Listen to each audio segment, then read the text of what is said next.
You wake up at 6:30 in the morning, reach for your glucose meter, and prick your finger like you do every single day.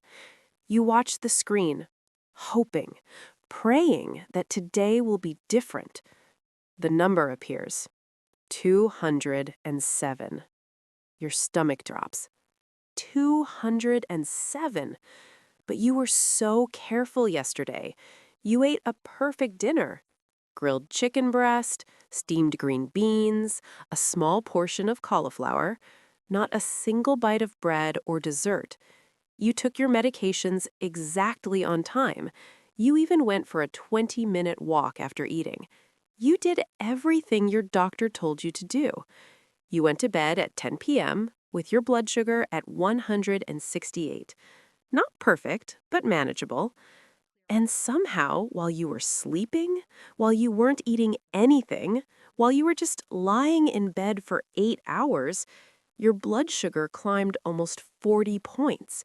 How does that even make sense? You sit on the edge of your bed, staring at that number, feeling that familiar mixture of frustration and fear. This happens all the time. 3, 4, 5 mornings a week. You go to bed with decent numbers and wake up with terrible ones, and nobody can tell you why. Your doctor says it's the dawn phenomenon, your liver releasing glucose in the early morning. He increases your medication. But the medication isn't fixing it. The numbers stay high. You mention it to your diabetic support group. Everyone nods knowingly. They all experience it too. Morning blood sugar that's higher than bedtime blood sugar.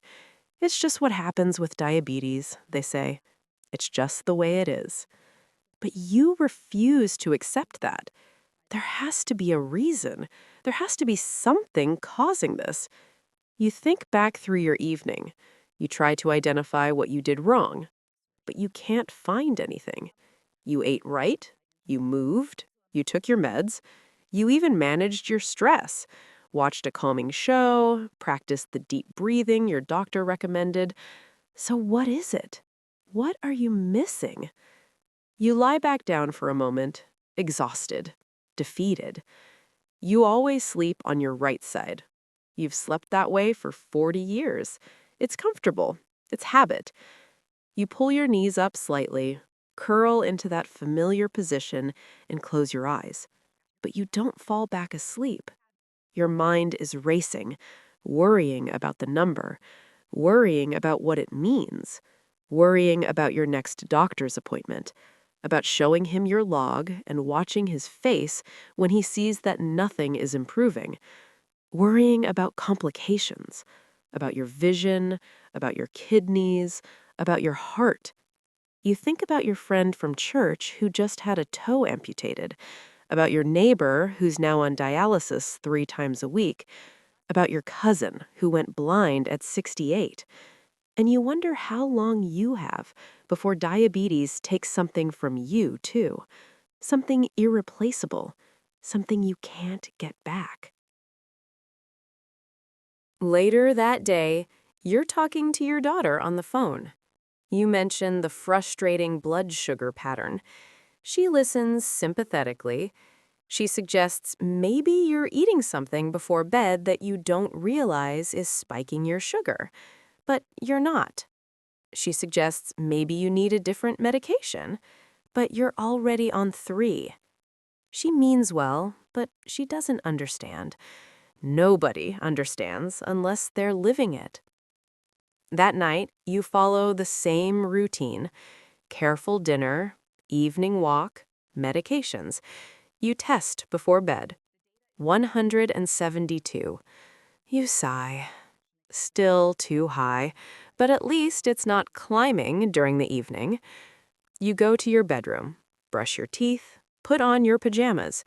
You climb into bed and automatically roll onto your right side. That same position you always sleep in. Knees bent, right arm under the pillow, left arm resting on your side. You close your eyes and drift off to sleep. And while you sleep, while your conscious mind has no idea what's happening. Your blood sugar is climbing, climbing, climbing. By 3 a.m., it's at 220. By 6 a.m., when you wake, it's at 215. What you don't know, what nobody has ever told you, is that the position you're sleeping in is directly affecting your blood sugar. The way you position your body during those 8 hours of sleep is influencing your insulin sensitivity, your hormone production, your liver function, your digestion.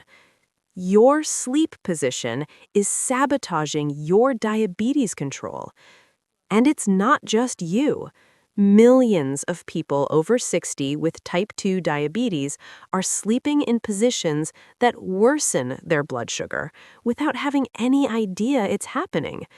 Because nobody talks about this. Not your doctor, not the diabetes educator, not the books or websites or support groups. The connection between sleep position and blood sugar control is so recent in the research literature that most medical professionals don't even know about it yet. But the studies are there, published in the last 2 to 3 years in journals like Sleep and Diabetes Research and Clinical Practice, and they show something shocking. Certain sleep positions cause measurably worse blood sugar control overnight. 30, 40, even 50 points differences in fasting glucose depending on which position you sleep in. And other positions actually improve blood sugar control. But you've never been told which positions are which. There are 4 common sleep positions that are actively sabotaging your blood sugar while you sleep. 4 positions that seem perfectly innocent, perfectly comfortable, but that are causing your liver to dump glucose, your insulin sensitivity to drop, your stress hormones to spike, and your pancreas to underperform.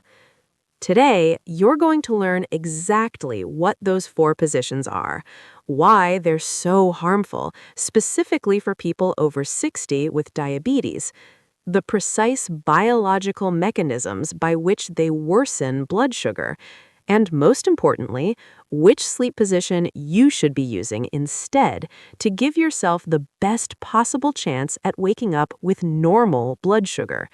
Because you deserve to understand what's happening in your own body. You deserve to wake up with good numbers.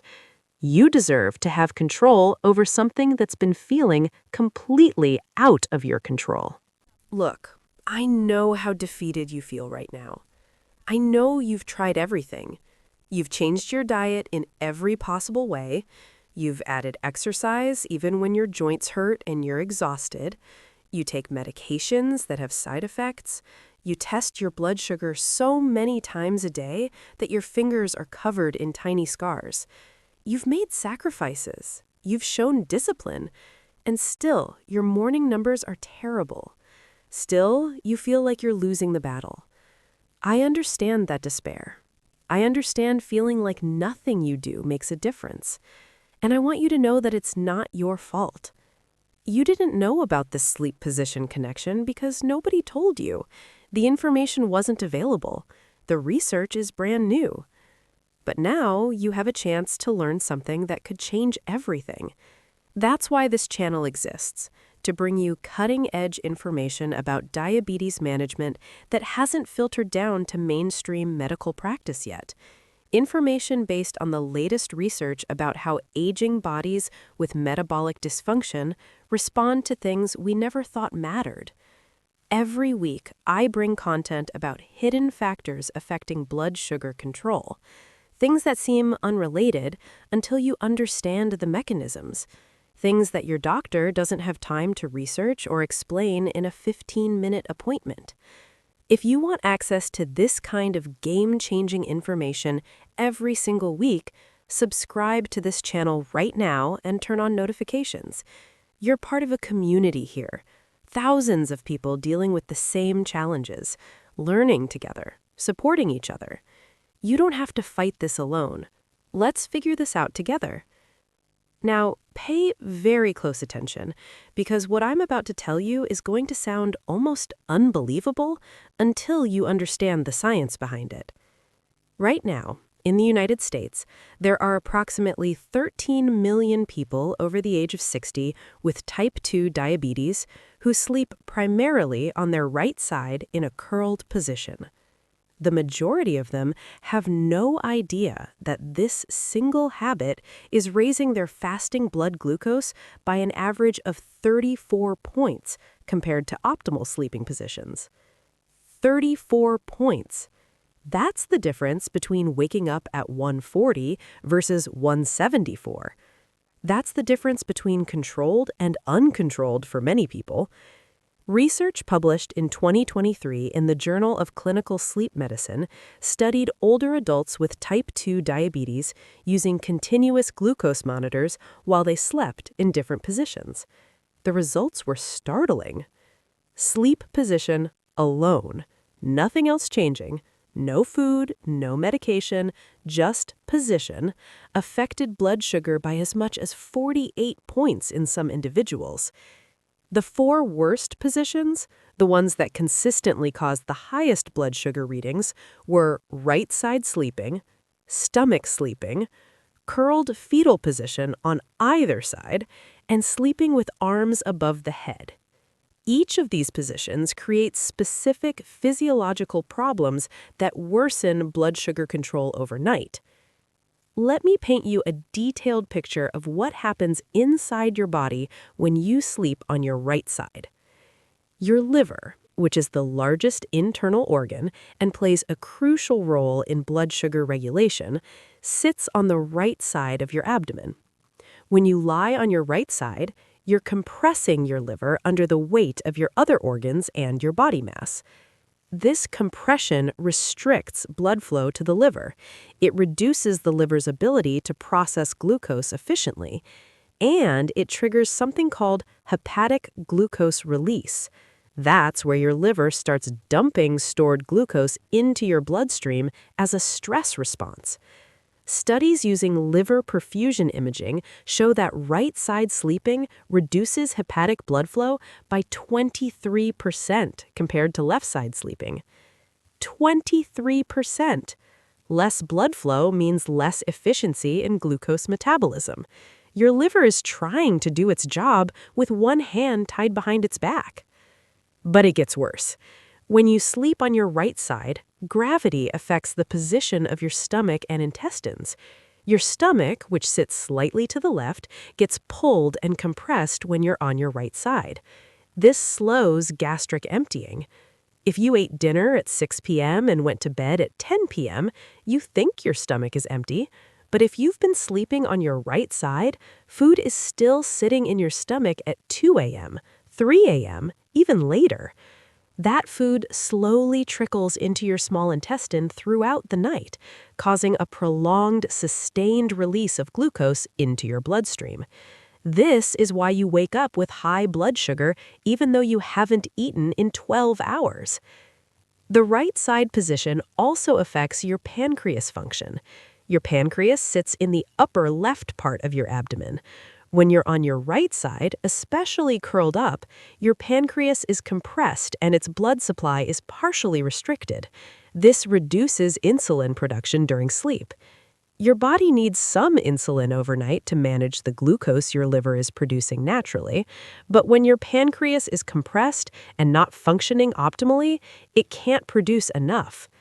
The combination of liver dumping excess glucose and pancreas producing insufficient insulin creates a perfect storm for morning hyperglycemia. Research shows that pancreatic blood flow is reduced by 17% in right-side sleeping compared to left-side sleeping.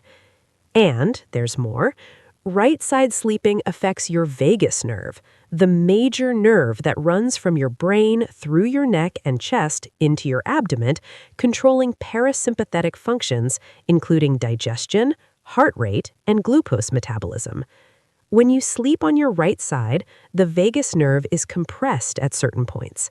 This compression disrupts vagal tone, which affects insulin secretion, gastric motility, and hepatic glucose production. Studies measuring heart rate variability, a marker of vagal tone, show that vagal function is suppressed by 19 to 24% in right-side sleepers compared to left-side sleepers. Now, let's talk about stomach sleeping. Position number 2 on the worst list. When you sleep on your stomach, you're compressing your entire abdominal cavity against the mattress. Everything gets squished. Your liver, your pancreas, your stomach, your intestines, your kidneys. Blood flow to all of these organs is reduced. Digestive processes slow to a crawl. And there's an additional problem. Stomach sleeping forces your head to turn to one side or the other to breathe. This creates compression of the carotid arteries in your neck, reducing blood flow to your brain. Your brain, sensing reduced oxygen, triggers a stress response. Your adrenal glands release cortisol even though you're sleeping. And cortisol is one of the most potent blood sugar-raising hormones. It tells your liver to release glucose. It makes your cells more resistant to insulin. Research shows that stomach sleepers have cortisol levels during sleep that are 31 to 38% higher than back or left side sleepers. Higher cortisol means higher blood sugar. Simple as that. Stomach sleeping also makes sleep apnea worse. Even if you don't have diagnosed sleep apnea, stomach sleeping can cause partial airway obstruction. That leads to micro-arousals throughout the night. You're not conscious of waking up, but your brain does wake briefly, dozens or even hundreds of times. Each micro-arousal triggers a small stress response, a small cortisol release, a small glucose dump. Over 8 hours, these add up to a significant blood sugar elevation by morning. Position number 3. Sleeping curled up in a tight fetal position on either side. This is one of the most common sleep positions, especially for people with arthritis or joint pain. It feels protective, it feels comfortable, but metabolically, it's a disaster.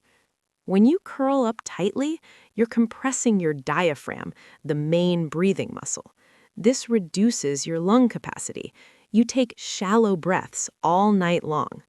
Shallow breathing means less oxygen getting into your bloodstream and to your cells. Cells that don't get enough oxygen become insulin resistant. They can't process glucose efficiently. Studies show that people who sleep in tight fetal positions have oxygen saturation levels during sleep that are 4 to 6% lower than those who sleep in more extended positions. 4 to 6% might not sound like much, but over 8 hours, that chronic mild hypoxia creates significant insulin resistance. The tight curled position also restricts blood flow through the major vessels in your abdomen. Your abdominal aorta, the main artery supplying blood to all your digestive organs, gets kinked when you're curled up tightly. Imagine a garden hose that's bent.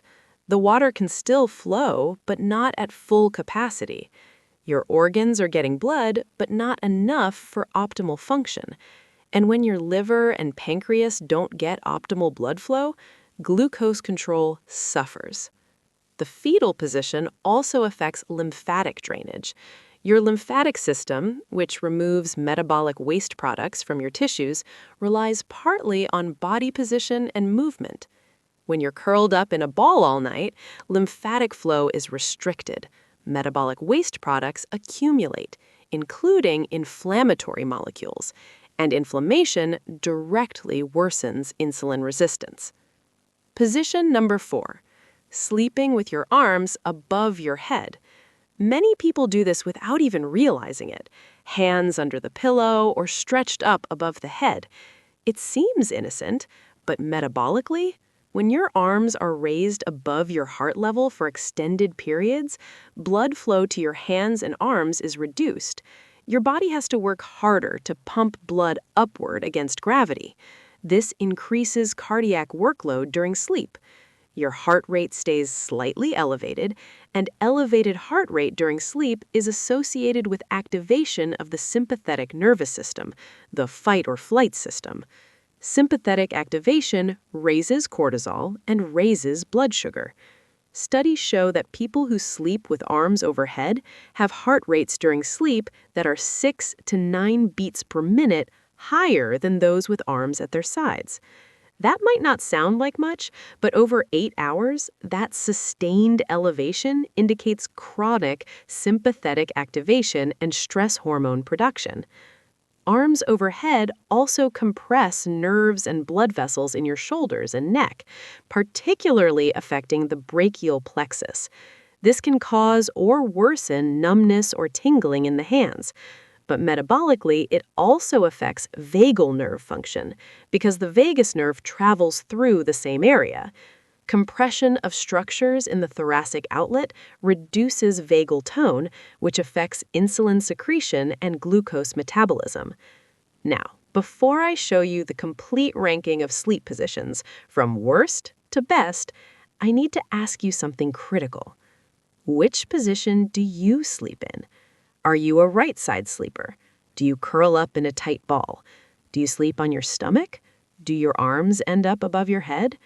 And have you noticed that your morning blood sugar is consistently high no matter what you do during the day? I know you've been blaming yourself, thinking you're not disciplined enough, not exercising enough, not managing stress well enough. But what if the problem isn't any of those things? What if you've been doing everything right during your waking hours, but sabotaging yourself for 8 hours every night without knowing it? Here in the comments, there are people discovering this exact thing. People who've been struggling with high morning blood sugar for years, trying everything, and finally realizing it was their sleep position all along. And when someone shares that discovery, when someone says, "I switched from right side to left side sleeping and my fasting glucose dropped 30 points in a week," other people realize there's hope. There's something they can actually control, something simple that makes a real difference. Your experience matters. Your story could help someone else finally connect these dots. So come to the comments right now and tell me, which position do you sleep in? What are your typical morning blood sugar numbers? Have you ever considered that position might matter? I read every comment. This community learns from each other. You're not alone. Comment right now, and let me show you the complete ranking.